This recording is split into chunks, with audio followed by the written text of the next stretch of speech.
ሻፈድሽ እንዴ? ኧረ እኔ አልሻፍድም እኔ። እሺ እንደዚህ እና አይ ስታደርገው ነው እኮ ያ አይደለም። ከዚህ ከላይ አልኩሽ፣ ከስርም ቁምጣ ነው ያደረኩት። ለምን ሙቀት ነው ግን ማለት ነው። ስትታይ የሆነ ጉረኛ ነገር ትመስላለህ። እውነት ነው። አልገባኝም። ጉረኛ ሰላም ማለት በቃ በራስህ የሆነ ፕራውድ ምናምን የምትሆን ትመስላለህ እንዴ። ለምንድን ነው ራሴን ዝቅ ማደርገው ታዲያ?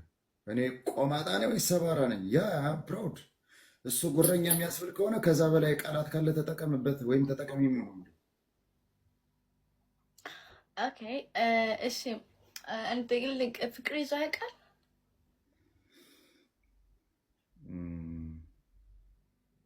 መውደድ